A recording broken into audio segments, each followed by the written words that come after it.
PNRD-য়ে বনায় ৰিং বান্ধ সেইবিলাক আমাৰ ৱাটাৰ ৰিচোৰ্চ বা আমাৰ জলসম্পদ বিভাগে চোৱা চিতা নকৰে জলসম্পদ বিভাগৰ যিবিলাক মথাউৰি সেই মথাউৰিবিলাক সাধাৰণতে নদীখনৰ পৰা 300 মিটাৰমানৰ দূৰত বনায় কিন্তু যেহেতু মানুহে ভিতৰত ঘৰবিলাক ল'বলৈ আৰম্ভ কৰিছে নদীৰ ফালে ঘৰবিলাক ল'বলৈ আৰম্ভ কৰিছে সেইকাৰণে আমি বিভিন্ন আঁচনি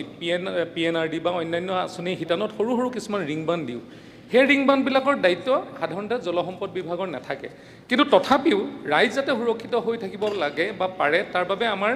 এই ৰিং বান্ধসমূহৰ ভিতৰ অঞ্চলবিলাকতো কেতিয়াবা আমাৰ গৰাখহনীয়া হ'লে আমি তাৰ কামবিলাক কৰোঁ যাতে ৰাইজে তাত সুৰক্ষিত হৈ থাকিব পাৰে ইয়াতে এটা কথা আপোনালোকে যিখিনি আমাৰ সাহায্য কথা কৈছিলে সেই সাহায্যটো আচলতে জলসম্পদ বিভাগৰ ভিতৰত নপৰে সেইটো ৰেভিনিউ ডিপাৰ্টমেণ্টত পৰে আপুনি ৰেভিনিউ ডিপাৰ্টমেণ্টৰ পৰা সেই কথাবিলাক তথ্য সহকাৰে জানিব পাৰিব যে আচলতে কি পৰিৱেশত দিয়া হৈছে বা দিয়া হোৱা নাই কিন্তু মই এটা কথা আপোনালোকক কওঁ যে আমাৰ যদিও মথাউৰিসমূহ ডাঙৰ যিবিলাক আমাৰ END মথাউৰি বুলি কয় জলসম্পদৰ মথাউৰি তাৰ উপৰিও ৰিং বান্ধ কিছুমান নিজে নিজে তৈয়াৰ কৰে যাতে পানীয়ে কিছু তেওঁলোকক বচাই ৰাখিব পাৰে এই ৰিং বান্ধসমূহক লৈ আমি এতিয়া কিছু ষ্টাডি কৰিছোঁ যাতে ৰিং বান্ধসমূহো আমি যাতে ষ্ট্ৰেংথেনিং কৰিব পাৰোঁ ৰাইজ যাতে সুৰক্ষিত কৰিব পাৰোঁ তাৰ বাবেও আমি কাম কৰিছোঁ কিন্তু সাধাৰণতে আমি যিসকল বিধায়ক আমি তাতে আছোঁ বা আমি যিসকলে প্ৰতিনিধিত্ব কৰোঁ সচৰাচৰ আমি চলাব লাগে যে তেওঁলোকে যাতে ৰিং বান্ধটোৰ নদীৰ কাষত যিহেতু আপোনালোকৰ ৰঙা নদী আৰু আমাৰ সোৱণশিৰিত হততে বানপানীখিনি আহে সেই সময়ছোৱাত আমাৰ ৰাইজক সদায় সচকিত কৰি ৰাখিব লাগে যে তেওঁলোকে যাতে নদীখনৰ ভিতৰ ফালে সেই সময়ছোৱাত তেওঁলোকে নাথাকে এইটো আমি বুজি পাওঁ যে মাটি বাৰীৰ কিছু সমস্যা থাকে আমাৰ কিছুমান ইণ্ডিজিনিয়াছ মানুহ আছে যিসকলে নদীৰ কিনাৰত থাকে তেওঁলোককো সুৰক্ষিত কৰিব লাগিব ইয়াৰ বাবে আমি কিছু আঁচনি আমি লৈছোঁ যে এটা এম্বেংমেণ্টছ ৰঙা নদীৰ পৰা একেবাৰে ৰেলৱে লাইন হৈ ব্ৰিজ হৈ প্ৰায় আমাৰ ইয়াতে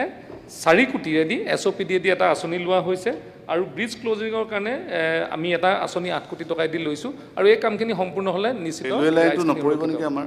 কি কৈছে ৰেলৱে লাইনটো আমাৰ নাওবৈচাত ৰেলৱে লাইনৰ পৰা আৰু ডাউন ষ্ট্ৰীমত যাব তাৰমানে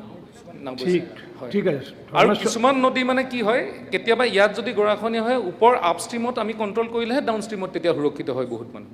ধৰ্মেশ্বৰ ৰায় এইটো NSP ৰিলেটেড নে আপোনাৰ গেৰুকামুখ ৰিলেটেড নে আপুনি মানে বেলেগ কৰিব নোৱাৰিব বৰা মাননীয় অধ্যক্ষ মহোদয় আমাৰ লখিমপুৰ জিলা নাওবৈচা সমষ্টি বা বিহপুৰীয়া ৰঙা নদী অসমৰ যি বানপানী সমস্যা তাৰ লগত আমাৰ সমস্যাটো সুকীয়া এটা হৈছে আমি প্ৰাকৃতিকভাৱে হোৱা প্ৰবল বৰষুণ বা বানপানী যিটো আমি হয় তাৰ কাৰণে ভুক্তভোগী হওঁ কিন্তু আমাৰ জিলাখনৰ যি